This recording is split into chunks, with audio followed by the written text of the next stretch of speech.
Hi, Facebook. How's it going? Hi, Instagram. Good to see you all. As you come on in, go ahead and wave. Go ahead and wave. I want to say hi and good evening. Welcome to all of our Tuesday Transformers. So glad that you could join us tonight. We're here for another night and another episode of Let's Talk Tuesdays, where we talk about what's going on with our health. So just in a moment, what I want to do is say hi to sons and daughters, Haiti, who joined us, Vic for real 954, good seeing you. Just a few housekeeping. Yeah, when I'm looking here, it's because I want to engage our Facebook folks. And when I'm looking up, it's because I want to make sure I'm talking to our Instagram. So I'm going to do my best to go back and forth. Hi, Nadej Delinois. Hi, Harry. Good to see you. So glad you could join us tonight. Elisee Johnson. Hi, Nosmatic joined. Maya André. Good seeing all of you. We're going to get right into our talk. And once again, housekeeping. Number one, we hope kids don't come in, right? Because we want to finish this conversation. Number two, I'm going to be speaking to both Instagram and Facebook tonight, and then we're going to get right into it. So who am I? I am Dr. Sabine Elisee, board-certified family medicine physician, CEO, and co-founder of Cornerstone Medical Group. I'm a physician, pastor's kid, wife, and mom, and I've come to realize to be healthy and well, you need to address more than just the physical. So I help men and women reconnect their physical, spiritual, and cognitive health to bring satisfying wholeness to their life daily. So let's get right into our talk today. I have a handsome man sitting next to me today. This is more than just a man. And tonight, it's more than just Dr. Elisee, right? You guys are going to peek into the world of Sabine, just Sabine, because I'm here with my dad. This is the sail in my wind from day one. And it's wonderful because every time I think of dad, and I think some of my family will recognize this as well too. And I think it just be maybe something in the family. They always say, "Petit tig set tig." So in other words, dad always reassured me from day one, Sabine, you could do it.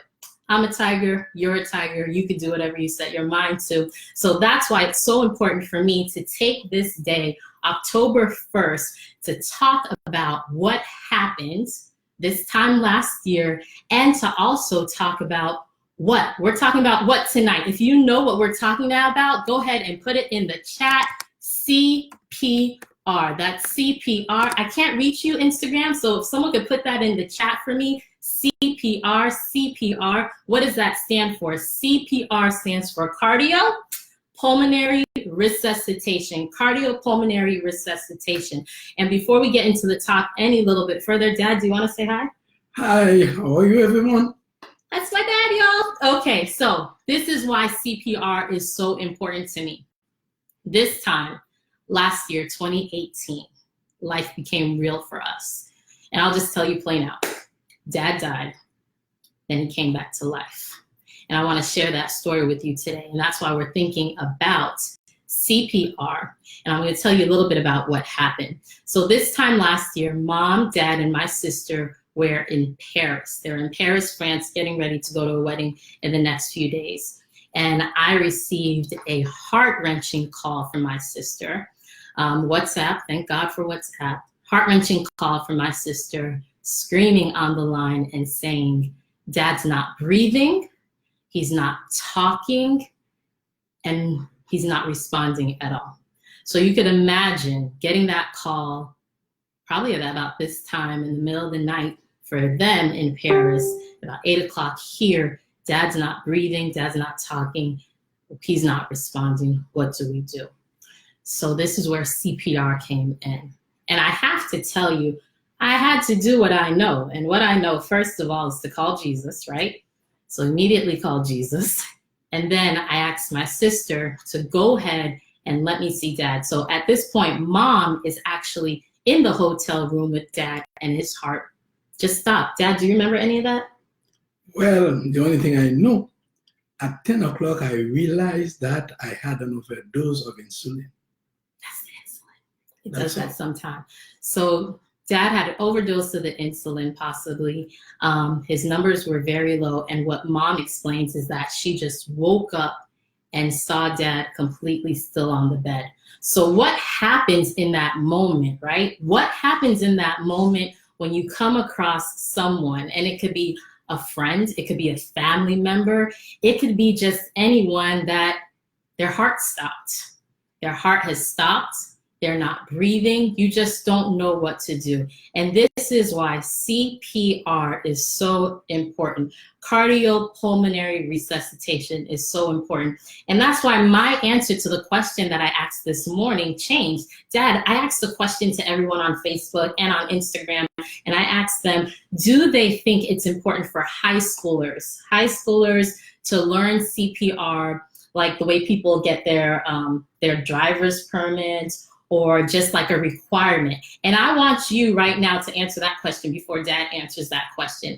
That question again was, do you think it is important for high schoolers or just everyone to learn CPR the same exact way you get a learner's permit? If you think that it's important for high schoolers and everyone to learn CPR, go ahead and put a Y in the chat.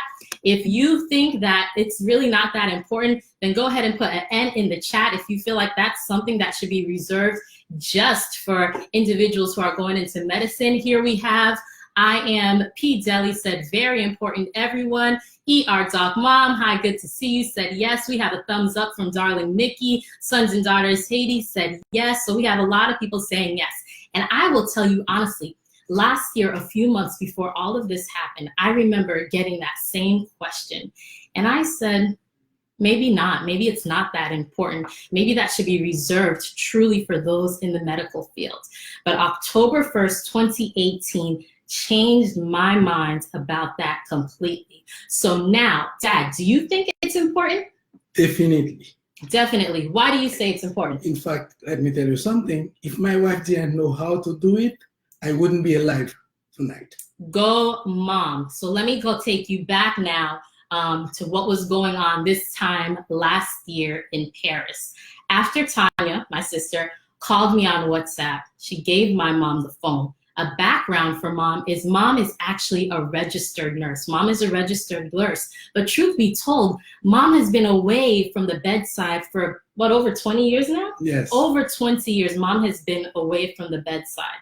But mom was still able, in the fright, in the reality of life becoming real, mom was able to get her bearings and everything come back to place for her to do what needed to be done. And for me, all the way on the other side of the water, here in Florida, holding WhatsApp, one of the things that I asked mom to do was two things. First of all, it's what we do in the hospital, right? We check a pulse. We had mom go to the carotid because mom's a nurse, so she knows that. We check the neck.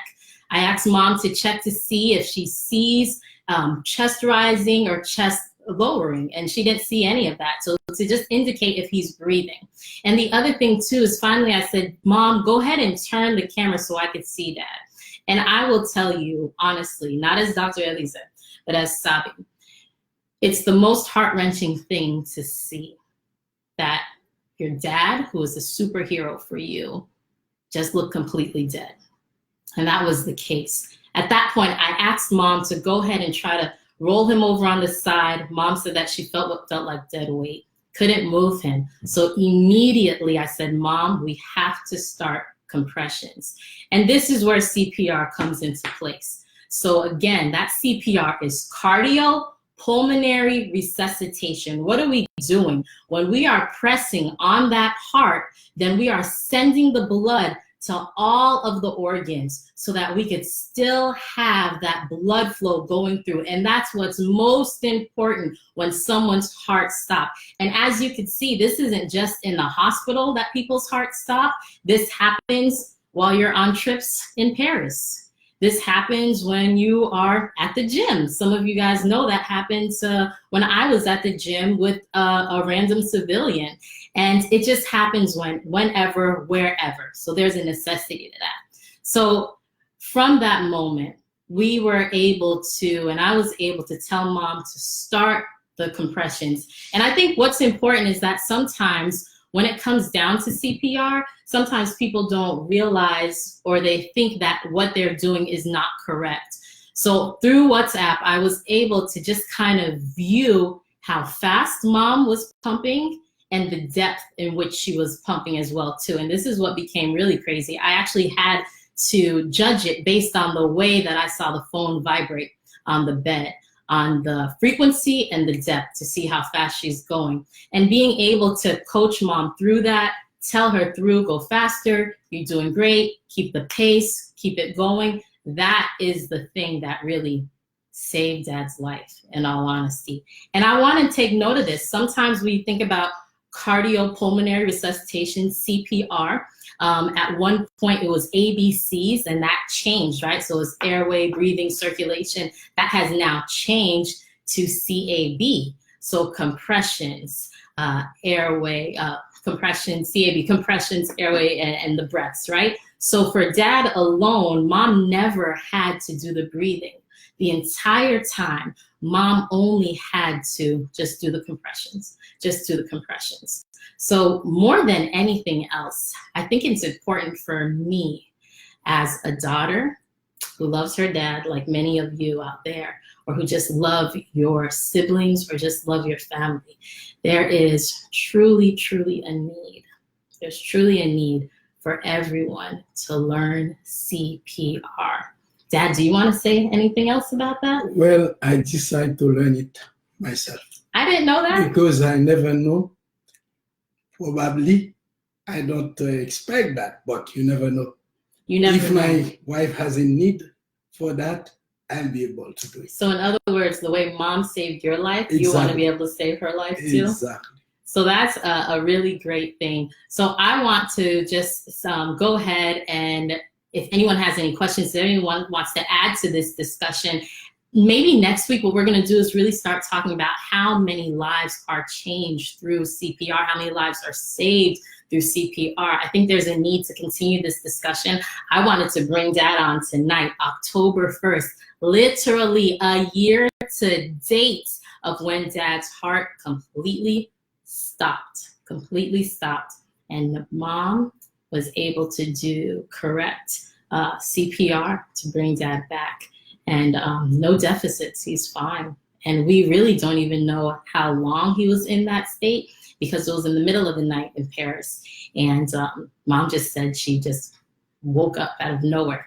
And that's where we say that's that miracle that God comes in and just kind of woke her up in order for her to see what was going on with Dad, and to time to call me and to get this going. So let's see what everyone's saying. Here he says, I see I am P. Deli said, I used to save my daughter during a choking spell once. Yep. So even that, so a lot of the CPR too, any of those classes, they teach you that the cardiopulmonary resuscitation, they teach you what to do when someone's choking. All of those things are very important. I wanted to go ahead and say hi to Dr. Jaquel Patterson. I'm so glad you could join us tonight. Maya Andre said CPR. Nate D said bomb. And then we have Harry Lormis. He said, Frère Delinois. All right, Dad, they see you. They're saying hi to you. They're saying what's up. And then, of course, we see Nadej Delinois. We see hearts going up. I see Tanya Deli who joined. Let's see, Life with Donnie. Hey, Life with Donnie, good to see you. Guys, I have to reach here, okay? Because remember, we're trying to engage both of them. We said Damien1EN said hello. I see Nixie. Need to update my CPR. Yes, need to update my CPR. Dr. Barry Pierre said, yay. Nixie said, hi, Dad. And here we go. We see hearts. Nosematic said, yes, it should be required in schools. And I have to agree with you. I think it should be required in schools. And I just found out Dad's going to learn too. I didn't know that. That's wonderful, Dad. And there is importance of that. And you know, if maybe this talk today will encourage you to learn. Maybe this talk today will have you get a group of people. Make it a family event, right? Make it something as we're getting closer to the holidays, family time with Thanksgiving is coming up. This could be something that you learn as a family. And you never, ever realize when this thing is going to come in handy. So I want to encourage all of you tonight, my Tuesday Transformers, to go ahead and sign up for a CPR class. Understand the necessity of it, and don't be afraid to just start doing it. I'm so glad you guys could join us tonight. Again, my Tuesday Transformers, you know we have a meeting next week again, next week, Tuesday, 8:30 p.m., right here, IG FB Live. Again, I am Dr. Sabine Elisee here with my dad, Pastor Pierre-Yvon Delinois. But tonight, truly, it's just Sabine. So thankful to God for saving her dad's life. So thankful for what I learned at school in learning CPR, and so thankful that Mom pulled back everything that she learned as an RN to get into action and start doing those compressions. It would have been a whole different story on tonight and in our lives forever. So we're thankful to God. We're thankful for what we learned in CPR, and we want to encourage you to go out there and learn it too. Have a good night, everyone. Thank you for joining. Bye.